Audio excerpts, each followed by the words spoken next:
The mindset of the fake it till you make it was just basically Japanese for us as well, because we tried it 2 years ago to American market. We failed, right? And again, so I just preparing for that. But the mostly people are just like, okay, just got the Japanese market and afterward just go to the American market. But like overseas companies or even the Spotify or Canva or does software just starting Australia, starting Sweden, but like they just expanding. I think it's the fake it till you make it mindset is pretty much for if your product is like 100%, even like 50%. Anyways, just get them.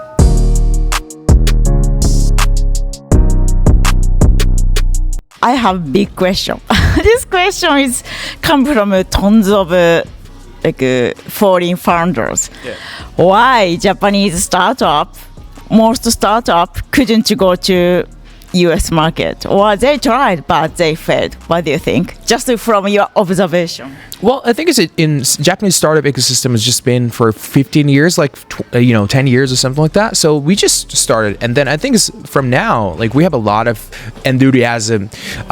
Careful, you guys, because we have a lot of enthusiasm entrepreneurs, and then they're like preparing to start like overseas as well.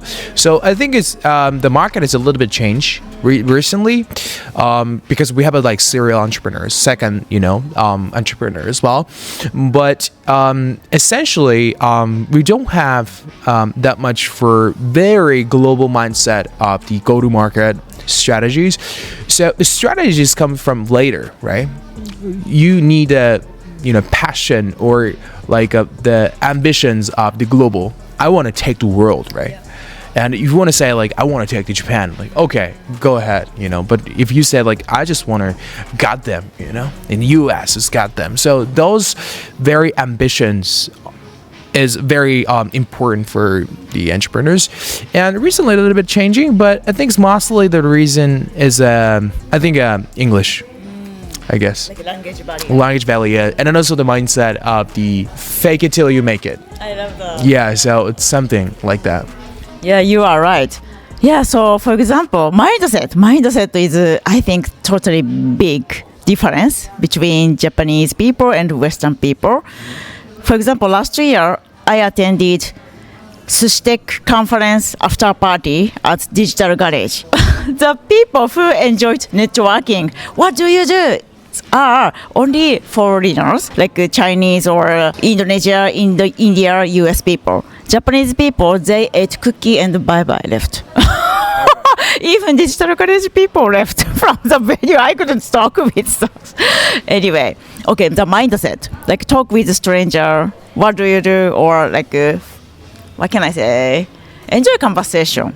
This is so different. And also, I am a product designer and manager. Come from two failed startups. Okay. One startup from Y Combinator 2021. Okay. They got 16 million. Okay. US dollar, but they failed because of a co-founder problem. They spent tons of money, and then they hired Ulong Indian engineering company, and then they lost tons of money, and then eventually they couldn't pivot. They lost tons of money. Okay. And then I left, and I joined other Japanese kind of big startup, already like over 300 employees, but they failed last year because of they didn't pivot.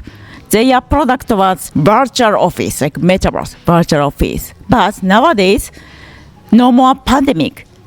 Our client, Japanese salaryman, have to go to real office. They don't use our product. So that's why this company should have to pivot, but they didn't. That's why they lost tons of money. No more product team. So I would say I knew the failed startup experience. Kind of, I feel owner. I can, like we can learn from failure, right? Yeah, sure. Anyway, so they wanted, the second company, Japanese company wanted to go to the US market, but didn't pivot, and then they focused too much Japanese customer. That's why couldn't go to US market. Yeah, for sure. I think it's the mindset of the fake it till you make it. It was just basically Japanese for us as well, because we tried it 2 years ago to American market. We failed, right? And again, so I just preparing for that. But the mostly people just like, okay, just got the Japanese market and afterward just go to the American market. But like overseas companies or even the Spotify or Canva or does software just starting Australia, starting Sweden, but like they just expanding. I think it's the fake it till you make it mindset is pretty much for even your product is like 100%, even like 50%. Anyways, just get them, release them. So I think that is a little bit of, and it's this just really relating off the venture capital side as well. You know, if they see like only Japanese market, why don't you focus on Japanese market, right? And but maybe like overseas. So we have a U.S. backed VC. So also, already. yeah, something like that. Thank you. Okay, what is it? Machiavelli. It's just a Japanese title. Okay. So Kunshiro leadership. So the leader don't need to be humble. Leader. Yeah, leaders. This is the kind of this is very interesting. So my investor just introduced this. There's a good takeaway, and then also some ways, yeah, leadership, management, yeah. I see. Thank you. Amazing. So even in the train or commute, he is learning. He cannot stop learning because of it. He loves learning, improving, kaizen. Anyway, okay, so last question, Yeah, Kimi. So do you have any pain point recently? For example, hiring is difficult or, I don't know, like product building or whatever. So maybe I could help you or audience could help you. Yeah, sure. So Alaska has we have still like less than 20 people, right? So but our revenue is like 500% is growing, so that's just massively growing. But engineering side is America from US and India or Korea, so there's very global. So I love to work more global team. So just welcome for the people who want to work with us. And as the questioning about our pain point is like right now just started hiring. So welcome for the new great member. I love to work with all overseas. And yeah, pretty much for the right now just preparing for the global market. So let me just collaborate with you guys if you work in an overseas, yeah, maybe hiring, yes. I see. Okay, so if you are interested in Kimi's company, please reach out his LinkedIn. Yeah. Okay, so last question. Tell us about your milestone in 2025. So firstly, we have the new grads the business which I running the one product as BaseMe. So BaseMe is a very general product, but like go to market as just for students, right? And we get them off like our KPI or KGI, and also like I'm preparing for the next business. So that's such as for yeah, it's more kind of global. I think it's a global go to market to the BaseMe. I think it's that 2025 was just get ready to expand a global, make the great team, make a great product, and then bomb the way. Yeah. I see. How about your personal to-do list or whatever? Oh, personal, huh? This year. Oh. So I think I don't have that much hobby. I love work. Well, I think so. I traveled like 60 countries in my life so far. 60? Yeah. What? But recently I just went to Singapore and US for the business. So I don't know much travel, but I definitely want to travel for this year. Like want to go to the Europe, come back to Germany, or like India.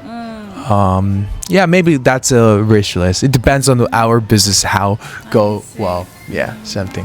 Okay. Thank you so much for amazing conversation today. I couldn't stop asking him. Okay, bye bye. Thank you. Cheers. Thank you. The 3 key takeaways from a conversation with Kimi, part 3. Okay. 1. Why most Japanese startups struggle to enter the US market. Many Japanese startups fail when expanding to the US because they lack a global mindset and strategic go-to-market plan. Japanese startup ecosystem is still young, around 10 to 15 years old, and many founders focus too much on the domestic market first. Language barriers and hesitancy to embrace fake it till you make it. Culture make it different to compete globally. Okay? Unlike companies like Spotify or Canva, which launches in small market but quickly expanded, many Japanese startups delay US expansion too long and miss their window. Tip: to break into the US market, start with a global mindset early, even if your product isn't 100% perfect. Okay? 2. The Japanese business mindset can block international success. Networking and risk-taking differ greatly between Japan and Western markets, affecting startup growth. Okay? At major events like the Sushi conference in Tokyo, Kaori observed that Japanese attendees avoided networking, small talk, while foreigners actively built connection. Many Japanese startups fail because they don't pivot. For example, a virtual office startup collapsed after COVID-19 because they didn't adapt market changes. In contrast, Western startups embrace rapid iteration and market feedback, even if means failing first. Tip: success in global market requires active networking, adaptability, and the willingness to pivot quickly. Okay. 3. Japanese startup must secure global talent for long-term growth. As Kimi's company expands, he recognized the need for a diverse global team. His engineering team already includes talent from the US, India, and Korea, making it an internationally competitive startup. Hiring remains a challenge for Japanese startups, as many struggle to attract global talent despite wanting to expand internationally. He invites talented overseas professionals to collaborate, helping to build truly global business from the inside out. Tip: if you are a Japanese startup aiming for global market, invest in international talent early to ensure long-term success. Okay, thank you so much for watching our episode. I made Kimi's episode 1, 2, 3. Yes, because I really love it. Anyway, if you like our episode, please give your like and subscribe us. Please. Okay, we hope our conversation will help your future and career. Okay, bye bye. Ciao.